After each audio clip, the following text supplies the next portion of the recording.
Oyya akkam jirtu dhaggeeffattootaaf daawwattoota keenya kabajamoo arra galchuma keessan nagaa horii wal gurgalee jechaa qoomiteen kan yeroo hunda sa'aatii kanattiif darbu tarkaanfii gootichi waraana bilisummaa Oromoo wixatarraa caamsa 27/2024 jennee qabannee dhiyaanne isin dhaggeessa itti dhiyaadha isiniif dhiyeessuun kan isin waliin turan guyyaa jaarsooti. Gootichi waraana bilisummaa Oromoo woboon zoonii Kibbaa godina Arsii Lixaa aanaa Dabbaa zoonii giddugala godina Lixi Shaggar Oniluuf zoonii Kibbaa godina Gujii Lixaa Booran keessatti humnoota diinarra tarkaanfii jajjabduu fudhachuu hooggantoonni waraana bilisummaa Oromoo bakkichaa har'aatti biyyoolessa Oromiyaa himan. Irreef gaachanni sabaa waraana bilisummaa Oromoo zoonii Kibbaa Cibiraan Maddoolaa Buuyya Diingadda jechuun caamsa 25/2002 diin maqaa sakattaa waraana bilisummaa Oromoo jedhuun bobbaatee uummata nagaa iraarsaa turte. Attee itti dhuun du'aaf madoona dabe. Oromiyyiiwwan ilmaan saba godina Arsii Lixaa aanaa Dabbaa ganda Haaqqoo iddoo adda Ungura jedhamu keessa loltoota Abiyyi Ahimad maqaa sakattaa waraana bilisummaa Oromoo jedhuun bobbaatu kan irra tarkaanfii ilaalichaa akka bakakkaa fudhate. Loltoota 9 battalatti ajjeesuun 11 madoo dandamii hin qabne dabe. Lol kanaanis loltoota maafe PP irra qawwee Akaama 5 rasaas 304 fi bombii F1 3 hiikuun moona qabsoo bilisummaa Oromoof galii godhee jira. Akka odeessi keessoo PP aanicha nu akka baddeessuun loltoota rasaasaan madaan 5 malee waraana bilisummaa Oromoo baqachuun caccabte manu geessaaf aadaaf mayyaala jiraachuun barame. Gootichi waraana bilisummaa Oromoo zoonii giddugala godina Lixi Shaggar Onilu Galaanitti lukkeelee diinarratti injifannoo galmeessee jira. Jajjabeewwan waraana bilisummaa Oromoo Onilu Galaan ganda Bakkoo Aanno bakka addaa Mazoora jedhamu gaaf caamsa 23/2020 waraana faashistii PP du'aaf madoona dabee jira. Waraana faashistii PP maqaa sakatta'iinsaan baatee irratti tarkaanfii fudhate. Loltoota 4 battalatti irraa ajjeese biyyeeyyoo maku 3 immoo madoo dandamii hin qabneen adabee mata waraana PP qaqqabee jira. Aleella kana artifachuun humni diina kun bakki irra dhufte deebi'uu sii baran. Akkasuma gaaddisni sabaa gootichi waraana bilisummaa Oromoo Boonzoonii Kibbaa Koonya Gujii Lixaaf Booran keessa torban kan tarkaanfii waraana faashistii biyya madirra fudhachaa cimsee jira. Caamsa 24/2024 godin Gujii Lixaana Bulooraa Boson Badda Magaada bakka Daaroo Dannaba jedhamu keessa gootichi abdii sabaa humnu badii waraana maafa PP kan Boson Badda Magaada keessumni waraana bilisummaa Oromoo balleessi maqaa jiru Boson Ciraa turtirra tarkaanfii guggubdu sa'aatii 8 hanga sa'aatii 11 fudhate. Gootichi abdii sabaa humni diina bakkoota gargara rawwat birmannaan dhufe 40 ol ajjeesuun 30 ol madeesse hojii al taasisee jira. Guyyuum kan sa'aatii wal fakkaatu keessa godin Boorana aanaa Hariiroo Gandirmaayyee Cibiraan Maddalbuudhaaf Cibiraan Gooroo Dugdaa waliin ta'u waraana PP kan yeroo dheeraaf uummata Oromoo reebichaaf dararaan raawwataa ture tarkaanfii guyyaa dusaafaarra fudhate. Akka baala harcaase hedduu du'aaf madoona dabe kanaaf addaan bittinneessee jira. Akkasumas gala isii uffata waraanaaf rasaas guutumaan guutuutti irra dhuunfatee jira. Lolli bilisummaa sabichaaf taasifamu cimeetti fuqoraa bulaa deebana. Guutuu gabaasa kana akka taanutti isiniif dhiyeessam.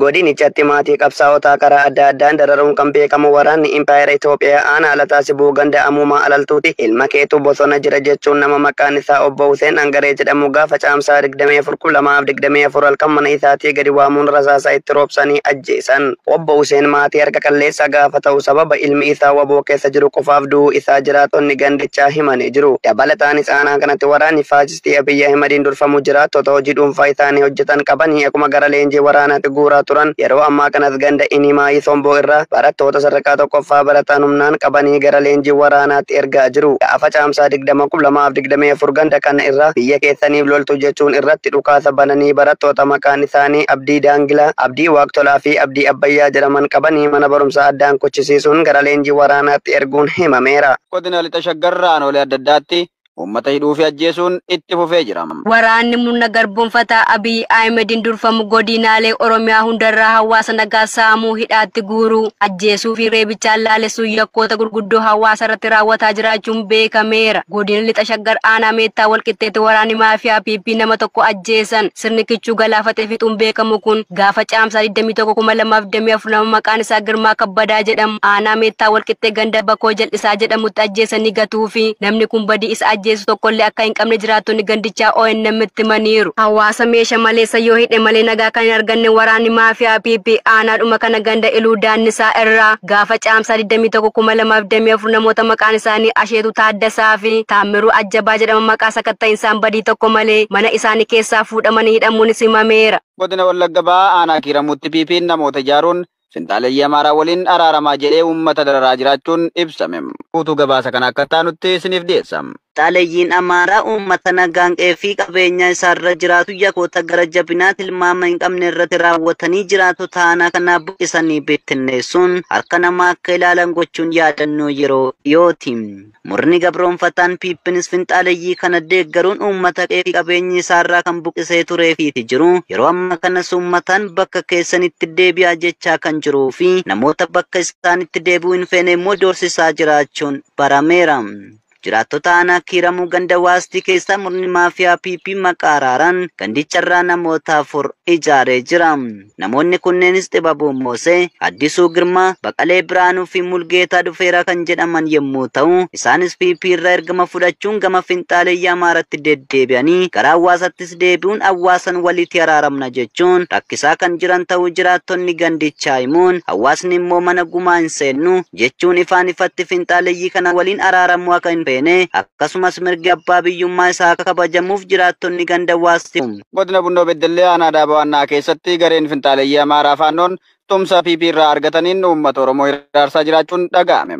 Uummanni sabaan Amaaraa ta'an Oromiyaa kutaalee adda addaa keessa bara bulchiinsa Haayile Sillaasee irraa qabee gammoojjii biyya isaanii irraa dhufuun kan qubatan ta'uun kan himamu yoo ta'u, erga Oromiyaa seenanis uummata Oromoof guyyaa tokko nagaa yaadanii fi akka hin beeknes jiraattotni dubbatu. Yeroo ammaa kanas tumsaa fi deeggarsa gareen badii sirna biltsiginnaa finxaaleeyyota Amaaraa faannoof taasisaa jiruun hanga meeshaalee waraanaa gurguddaatti hidhatanii Oromoo qe'ee fi qabeenyaa irraas buqqisaa akka jiran jiraattotni himan. Akka jiraattotni himanitti godina Bunnoo Beddellee aanaa Daaboo Annaa gandoota akka Lookoo fi Ifa Baascoree dabalatee bakkeewwan qubatanii jiran hundaatti tumsa maallaqaa sirna biltsiginnaan taasifamuufiin uummata Oromoo irratti yakkoota ammeenyaa taasisaa akka jiran himaniiru. Eertiraanii guyyaa walaabummaa isii yeroo yaadatuutti haasaan pireezidantii biyyattii Isaayyaas Afwerqiin kan yeroo biraa miidiyaatti bal'inaan hin mul'anne in eegama. Sababni isaa haasaa isaatiin ejjennoo mootummaan isaanii naannichaa fi addunyaa akkasumas dhimmoota waaqxoo ilaalchisuun erga waan dabarsaniif kabaja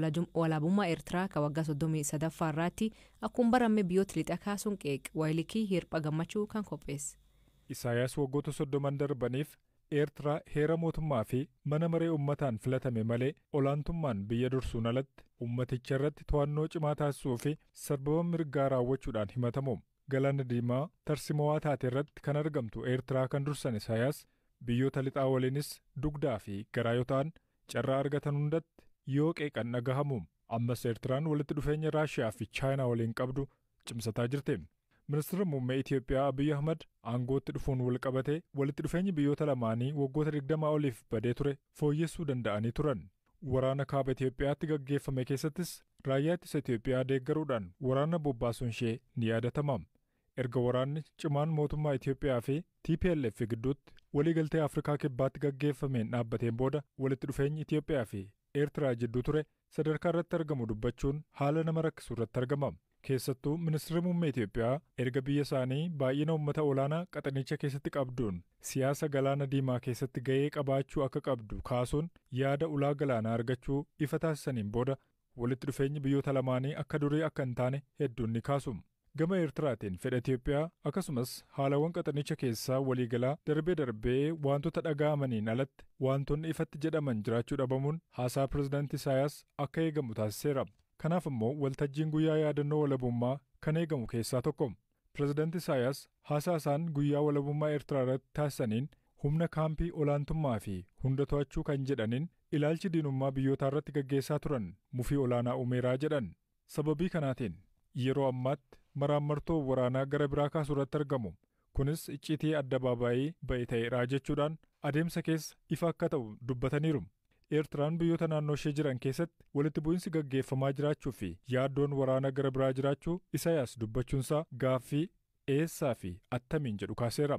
Pireezidaantii Isaayyaas humnoota olaantummaa fi hunda to'achuu jechuudhaan waliigalatti addunyaa lixaa fi keessattuu Ameerikaa eeruudhaa fi jedhan. Xiinxalaan siyaasaa gaanfa Afrikaa UK keessa bu'uureffate Abdurraahim Sahid Eertiraan erga walitti dhufeenya Ameerikaa wajjiniin qabdu badee waggoonni 10 kan lakkaa'aman yoo ta'u Isaayyaas carraa argatan hundaan Ameerikaa sababii imaammata naannichatti hordoftuun yoo himatanii fi qeeqan dhagahamu. Ameerikaan sababii haala mirga namoomaaf gahee siyaasaa qaxanicha keessatti qabdu gaarii hin taaneef Eertiraa qeeqxi. Gaaffii fi komii uummataan ka'u haguuguudhaaf warra kaan itti gaafatamoo gochuun pireezidaantii Isaayyaas biratti waan baramedha jedhu Abdurrahmaan.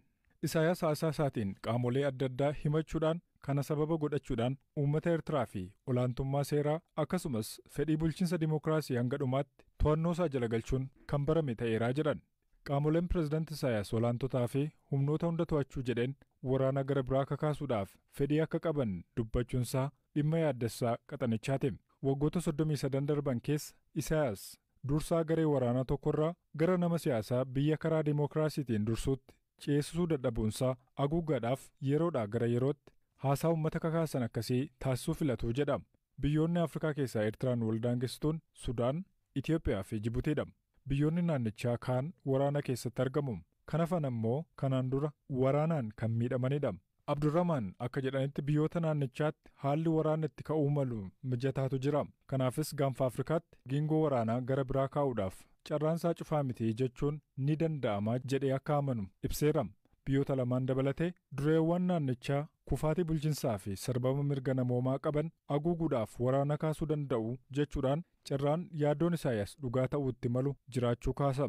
Kanaafis ammoo adda durummaadhaan kan shakku Itiyoophiyaa fi Eertiraa yoo ta'u, biyyoonni kunneenis haalawwan garaa garaatti ibsa baasanii fi walitti dhufeenyi isaanii qabbanaa'uun kanaaf akka agarsiiftuutti fudhatamuu akka danda'u eereera.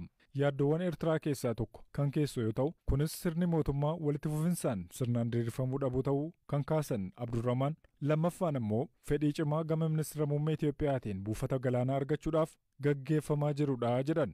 Dureewwan naannichaa rakkoolee keessoo fi ala isaanii fudhachuudhaaf karaa nagaa akka furmaataatti hin fudhatani. Sababii kanaanis dureewwan akka pireezidaantii Isaayaas uummanni isaanii akka da'oo waraanaa walitti fufaa jala turu taasisuu jedhan Abdurrahmaan. Mootummaan Eertiraa biyyattii keessatti haleellaan saayibarii guddaan raawwatamuu ibsa. Haleellaan kun kan raawwatame guyyaa walabummaa kabajataa jiranitti ibsi mootummaa biyyattii baasee beeksise. Ta'us garuu deebii hatattamaa kennameenii kabaji guyyaa huniin adoddaan hin citinii miidiyaa hawaasaarratti darbaa ture. Qaamolee haleellaa saayibarii kan raawwatan ilmootummaa jala dhokachuu hin dandeenye jedhe ibsi mootummaan Eertiraa kun.